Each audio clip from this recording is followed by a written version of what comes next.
नमस्कार, खबर 1 मिनट देख रहे हैं आप और मैं आपके साथ रंजना रावत। चलिए देखते हैं देश प्रदेश की तमाम बड़ी खबरें। जम्मू के झाझा थाना इलाके के जुड़पनिया जंगल में कार्रवाई के दौरान पुलिस को बड़ी कामयाबी मिली है। सर्च अभियान के दौरान पुलिस ने नक्सलियों के मंसूबे को नाकाम कर दिया है। सर्च अभियान के दौरान जंगल से पुलिस ने 1 क्विंटल विस्फोटक और हथियार बरामद किए हैं। मौके से जंगल में गड्ढा खोदकर ड्रम में रखे गए 1 क्विंटल अमोनियम नाइट्रेट बरामद किया गया है। साथ ही पुलिस ने 2 हथियार भी बरामद किए हैं। सर्च अभियान में जिला पुलिस के अलावा सीआरपीएफ और एसटीएफ के जवान शामिल रहे। दरअसल झाझा के जंगली इलाकों में नक्सली कमांडर पिंटू राणा, मतलू तूरी और विजय का दस्ता सक्रिय रहता है। पुलिस को सूचना मिली थी कि नक्सली किसी बड़ी वारदात को अंजाम देने के फिराक में थे, जिसके बाद पुलिस ने यह कार्रवाई की है। माना जा रहा है कि नक्सलियों ने किसी बड़ी घटना को अंजाम देने के लिए 100 किलो अमोनियम नाइट्रेट जमीन के अंदर छिपा कर रखे थे। पुलिस ने समय रहते इसे बरामद कर लिया है। अब आगे की कार्रवाई की जा रही है।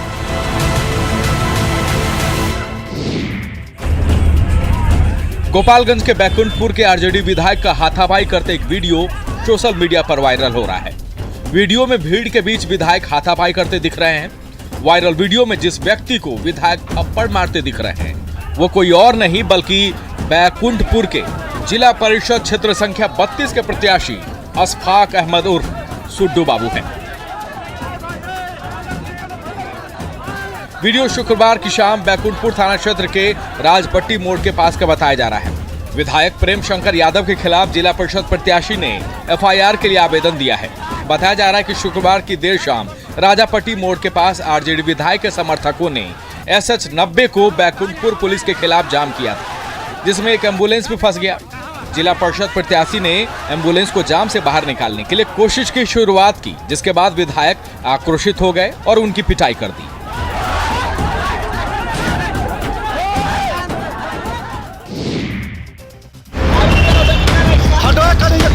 बेतिया कलेक्टेरिएट के 2 कर्मचारी बिजी सड़क में आपस में लड़ते झगड़ते रहे और उनके बीच झगड़े का ये वीडियो देखते ही देखते सोशल मीडिया में वायरल होने लगा।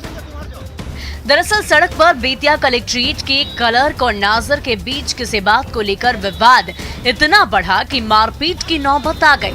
जब नशे में धुत नाजर बाइक स्टार्ट करके भागने लगा तो क्लर्क ने चाबी निकाल ली। फिर तो दोनों के बीच वाद विवाद शुरू हो गया। तुम हट जाओ।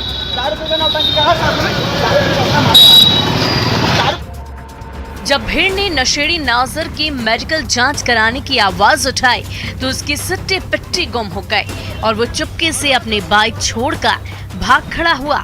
तब तक बेतिया पुलिस वहां पहुंच गई और नाजर की बाइक को जब्त कर लिया।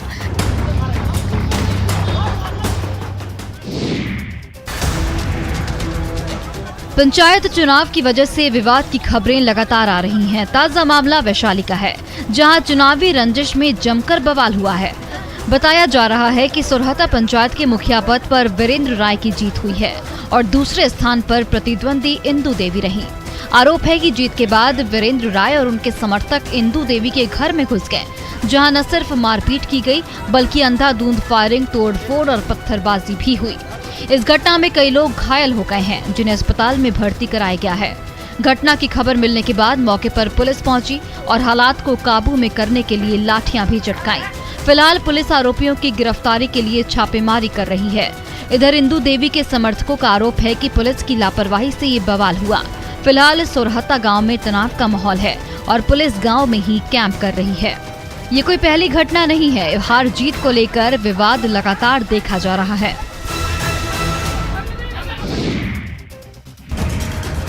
मुंगेर में 2 पड़ोसियों के आपसी झगड़े का वीडियो सोशल मीडिया पर वायरल हो रहा है।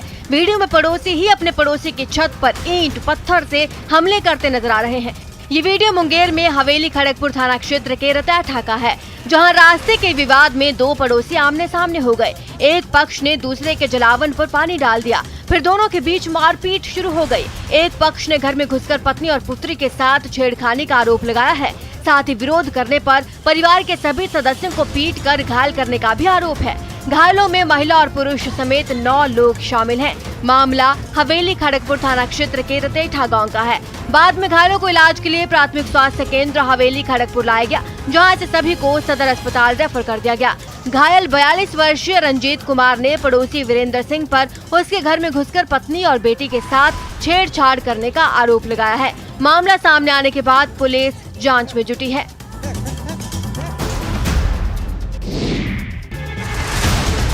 कई जिलों से लगातार आपराधिक घटनाओं की खबरें आ रही हैं, जिससे लोगों में नाराजगी देखी जा रही है। नरकटियागंज के सहोदरा के प्रेम नगर में भी एक व्यापारी की गला रेतकर हत्या कर दी गई। हत्या के बाद लोगों का गुस्सा भड़क गया। नाराज लोगों ने सहोदरा थाना पुलिस पर लापरवाही का आरोप लगाते हुए थाना परिसर में जमकर हंगामा किया। पंचमवा गांव निवासी अविनाश कुमार की शादी प्रेमनगर में हुई थी। रुपयों के लेन देन के विवाद में अविनाश के साले विमलेश कुमार ने चाकू से उनकी हत्या कर दी और पुलिस के सामने सरेंडर कर दिया। लेकिन परिजनों का कहना है कि इस हत्याकांड में और लोग भी शामिल हैं। इतना ही नहीं, परिजनों के मुताबिक पुलिस से कई बार धमकी की शिकायत की गई, लेकिन कोई कार्रवाई नहीं हुई, जिसके चलते अविनाश की हत्या हो गई। पूरा मामला क्या है ये तो जांच के बाद ही पता चल पाएगा, लेकिन हत्या के बाद पुलिस को लोगों के गुस्से का सामना करना पड़ा।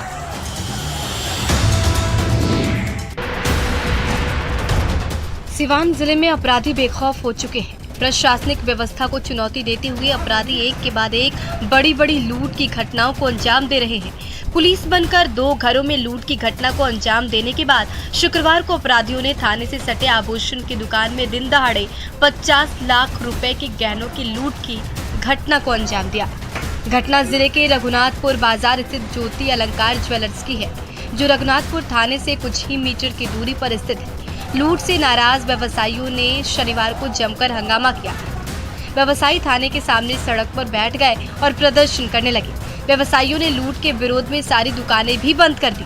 साथ ही अपराधियों की गिरफ्तारी और ज्वेलरी बरामदगी की भी मांग करने लगे। आपको बता दें कि दिन दहाड़े थाने से महज 200 मीटर की दूरी पर हथियार से लैस अपराधियों ने 50 लाख रुपए की ज्वेलरी की लूटपाट की। लूट के बाद हथियार लहराते अपराधी फरार हो गए।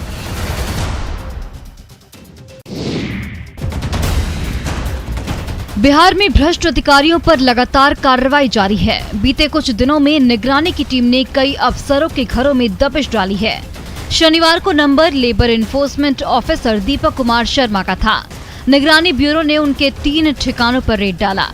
जानकारी के अनुसार हाजीपुर के श्रम परिवर्तन पदाधिकारी दीपक कुमार शर्मा के पटना आवास से करीब 1.5 करोड़ नकद मिले हैं। हालांकि अंतिम रूप से इसकी घोषणा नहीं की गई है। इतने सारे रुपए थे कि निगरानी ब्यूरो को बैंक से नोट गिनने की मशीन मंगानी पड़ी। सूत्रों से जानकारी मिली है कि ये अधिकारी हाजीपुर से पहले कैमूर में पदस्थापित थे। वहां इन्हें मजिस्ट्रेट बनाकर चेकपोस्ट पर ड्यूटी दी गई थी। वहीं पर इन्होंने जमकर माल कमाया, लेकिन पैसे को ठिकाने नहीं लगा पाए और फिर निगरानी के पास इसकी सूचना पहुंच गई। उसके बाद जो हुआ वो बताने के लिए तस्वीरें काफी हैं।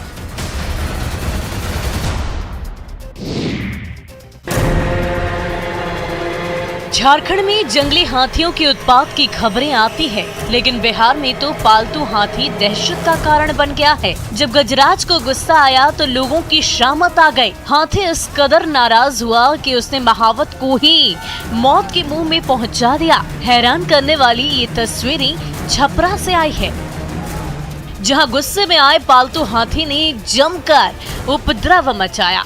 बताया जाता है कि हाथी सुबह चारा के लिए खेत में गया था, जहां उसके पैर में चोट आ गई, जिससे वो बौखला गया। उसने पहले महावत के लड़के को उठाकर पटका और फिर उसे बचाने के लिए आगे आए महावत को भी पैरों तले रौंद दिया। इस दौरान उसने कई घरों को भी नुकसान पहुंचाया। अंत में गांव के लोगों का शोर मचाना और डंडे से डराना काम आया और हाथी गांव से निकलकर खेतों की तरफ भाग गया।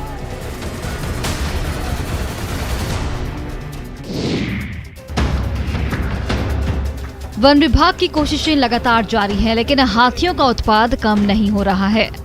रामगढ़ के रजरप्पा के भुचुंगडी में हाथियों ने जमकर उत्पात मचाया।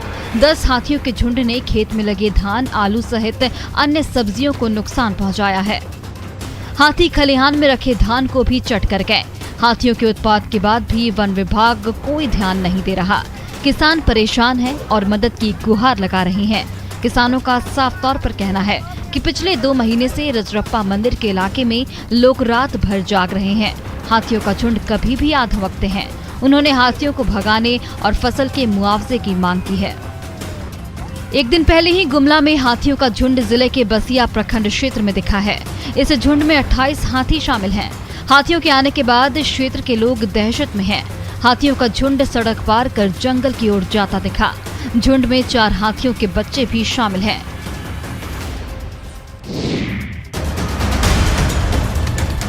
पहले बाढ़ ने परेशानी बढ़ाई, अब कटाव से दहशत में लोग हैं। मामला कटिहार के पारदियारा पंचायत का है, जहां कटाव की वजह से गांव वाले परेशान हैं। उत्क्रमित मध्य विद्यालय झब्बू टोला कटने की कगार पर है। एक दिन पहले शुक्रवार के सुबह लगभग 8 बजे रसोई घर गंगा नदी में विलीन हो गया। विद्यालय के प्रभारी प्रधान ने बताया कि इसकी सूचना शिक्षा विभाग के पदाधिकारी को दे दी गई है। विद्यालय का भवन खाली करा दिया गया है। कटाव के कारण बच्चों का पठन पाठन ठप हो गया है। मालूम हो कि विगत कई वर्षों में लगभग 1 दर्जन प्राथमिक और मध्य विद्यालय गंगा और महानंदा नदी के भीषण कटाव में नदी के गर्भ में समा गए हैं। प्रखंड के झब्बू टोला से कटाव का एक वीडियो सामने आया, जहां उत्क्रमित मध्य विद्यालय झब्बू टोला के 2 कमरे देखते ही देखते गंगा की गोद में समा गए। लोगों का आरोप है कि यहां कटाव निरोधी काम के नाम पर केवल खानापूर्ति हुई, जिसका दंश लोगों को झेलना पड़ रहा है।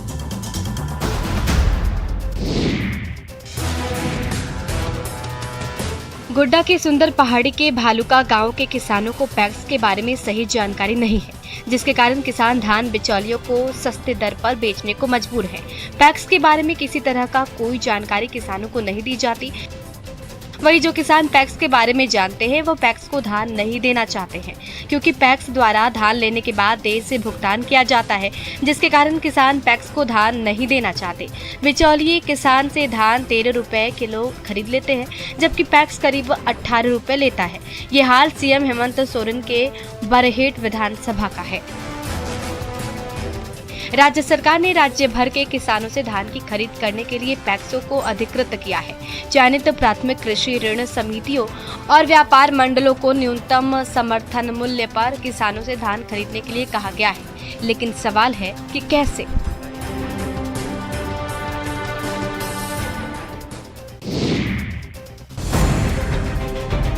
पटना उच्च न्यायालय में अब एक नई परंपरा की शुरुआत की गई है। कोर्ट की कार्यवाही का यूट्यूब पर सीधा प्रसारण करने वाला पटना हाईकोर्ट देश में 5वां उच्च न्यायालय बन गया है।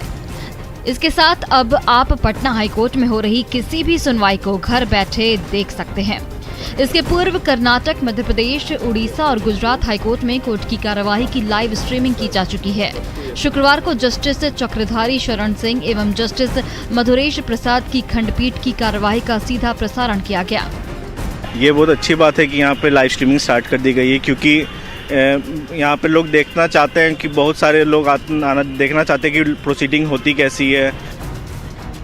पारदर्शिता को बढ़ावा देने के ख्याल से हाईकोर्ट में सीधा प्रसारण शुरू किया गया। हाल ही में एक कार्यक्रम में सुप्रीम कोर्ट के जज जस्टिस अभय श्रीनिवास ओका ने भी कोर्ट की कार्यवाही का सीधा प्रसारण का समर्थन किया था।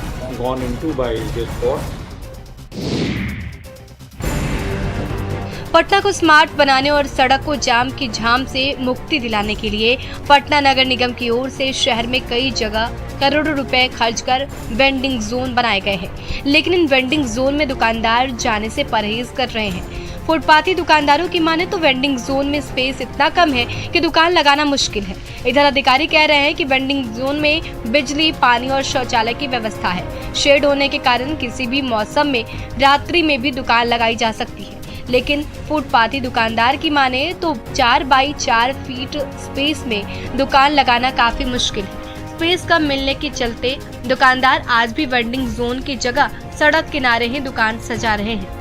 इससे न सिर्फ शहर में जाम लग रहा है, बल्कि सरकारी व्यवस्था भी प्रभावित हो रही है। कुछ दुकानदारों ने बताया कि यहाँ इतना कम स्पेस है कि कस्टमर आने से कतराते हैं। कई बार तो ऐसा हुआ कि बोहनी तक नहीं हुआ, इसलिए हम लोग सड़क किनारे ही दुकान लगा रहे हैं।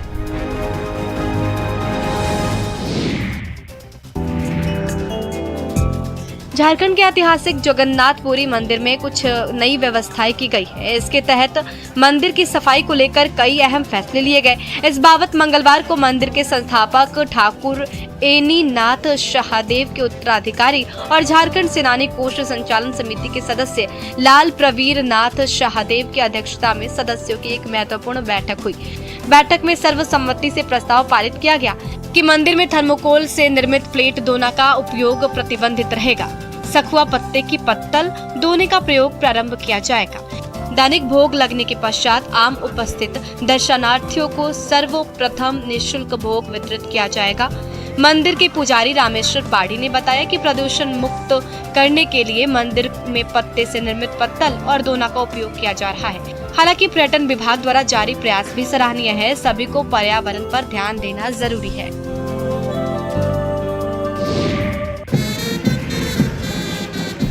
ऑफिसर्स ट्रेनिंग एकेडमी गया में शनिवार को 20वीं पासिंग आउट परेड का आयोजन हुआ। इस पासिंग आउट परेड के बाद देश को 99 जाबाज अफसर मिले हैं।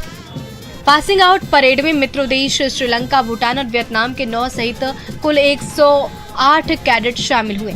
इससे पहले कमांडेंट अवार्ड सेरेमनी का आयोजन किया गया था, जहां ट्रेनिंग के दौरान बेहतर करने वाले कैडेटों को सम्मानित किया गया। OTA गया में पासिंग आउट परेड के दौरान नए सैन्य अफसरों के सेना में अफसर बनने का गर्व उनके चेहरे पर स्पष्ट झलक रहा है। परेड की सलामी लेफ्टिनेंट जनरल DAV रेड्डी विशिष्ट सेवा ने दी। हर 6 महीने पर गया में पासिंग आउट परेड का आयोजन किया जाता है, जिसमें कैडेट्स के परिजनों को आमंत्रित किया जाता है। हालांकि बीते साल कोरोना की वजह से बाहरी लोगों को सेरेमनी में नहीं बुलाया गया था।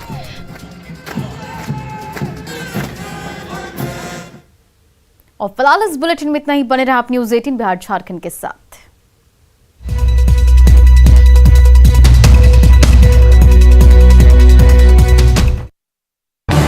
इस न्यूज हेडलाइंस के प्रायोजक पेट सफा आयुर्वेदिक जून।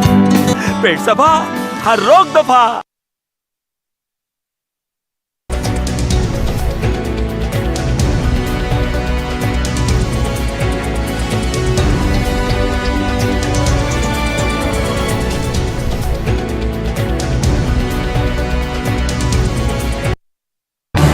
इस न्यूज हेडलाइंस के प्रायोजक पेट सफा आयुर्वेदिक जून। पेट सफा हर रोग दफा।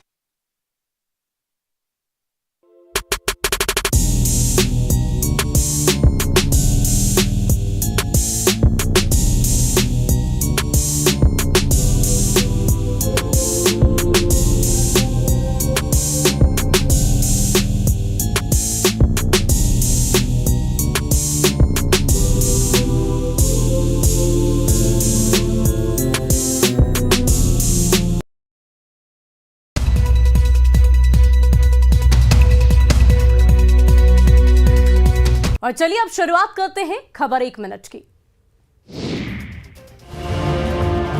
मुख्यमंत्री नीतीश कुमार ने जनता दरबार में लोगों की फरियाद सुनी। राज्य के कई जिले से फरियादी यहां पहुंचे थे। वैशाली की एक महिला की शिकायत पर सीएम ने सीधे डीजीपी को फोन लगाया। महिला ने कहा कि हत्या के बाद भी पुलिस ने कार्रवाई नहीं की।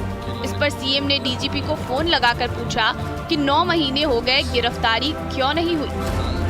महिला आई है वैशाली की, अब इनके लड़की की हत्या हुई है, ये कागज देख रही, बता रही, इसी साल हत्या हुई है, इसी सूचना दी गई है और शायद अभी तक कोई गिरफ्तारी नहीं हुई है। कई ऐसे फरियादी हैं जो बिना रजिस्ट्रेशन कराए पहुंच गए। ऐसे ही एक बुजुर्ग महिला कैमूर जिले से आई थी।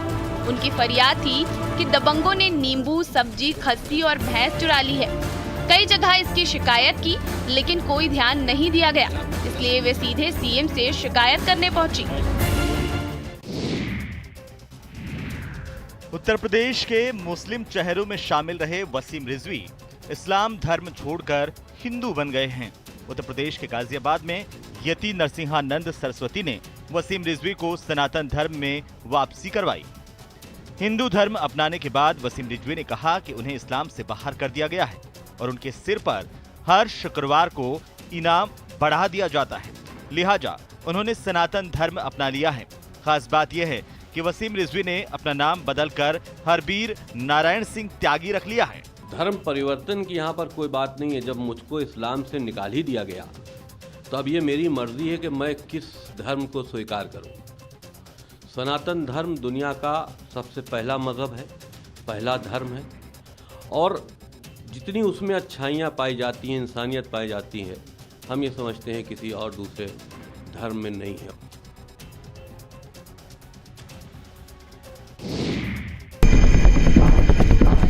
पटना में अपराधियों का दुस्साहस बार बार देखने को मिल रहा है। अब तो अपराधी चलती ट्रेन तक में घटना को अंजाम दे रहे हैं। सोमवार को पटना के खुसरूपुर स्टेशन के पास अपराधियों ने झाझा पटना मेमू ट्रेन को निशाना बनाया। ट्रेन में एक अधेड़ को टारगेट कर उस पर अंधाधुंध फायरिंग की, जिससे पूरी ट्रेन में अफरा तफरी मच गए। गोलीबारी में अधेड़ को 2 गोली लगी है। वहीं फायरिंग में बगल की सीट पर बैठी 2 महिला को भी गोली लग गए, जिससे वो गंभीर रूप से घायल हो गए। आनन फानन में गंभीर रूप से घायलों को इलाज के लिए खुसरूपुर पीएचसी में भर्ती कराया गया, जहां प्राथमिक इलाज के बाद सभी को बेहतर इलाज के लिए पीएमसीएच रेफर कर दिया गया। घायल सुनील प्रसाद की बेटी नीलम कुमारी ने गांव के ही कौशल कुमार और अरविंद कुमार पर गोली मारने का आरोप लगाया है। दरभंगा शराब तस्करों पर कार्रवाई करने गई पुलिस को अपनी ही जान बचानी भारी पड़ गई। पुलिस कर्मियों से गांव के लोग भिड़ गए और उन्हें आग लगाकर जिंदा जलाने की कोशिश की गई। मामला रविवार का है, जिसका सीसीटीवी फुटेज सोमवार को सामने आया है। दरअसल पुलिस को अवैध शराब कारोबार के खिलाफ सूचना मिली थी। सूचना पर कार्रवाई करते हुए पुलिस ने मौके से सुरेंद्र चौधरी और उनकी पत्नी नीलम चौधरी को गिरफ्तार कर लिया। शराब तस्करी के मामले में गिरफ्तारी के बाद पुलिस दोनों आरोपियों को थाने लेकर आ रही थी। तभी शराब तस्करों ने उन पर हमला कर दिया। आरोपियों ने पुलिस कर्मियों के हथियार छीनने की भी कोशिश की, लेकिन वो सफल नहीं हो सके। इतना ही नहीं, अपराधियों ने पुलिस वाहन पर पेट्रोल और डीजल डालकर आग लगा दी। पुलिस कर्मियों को जिंदा जलाने का प्रयास किया गया। जैसे तैसे पुलिसकर्मी मौके से जान बचाकर भागे। मामले में 4 तस्करों की गिरफ्तारी हो चुकी है। पड़ोसी राज्यों से शराब की खेप लगातार बिहार पहुंच रही है।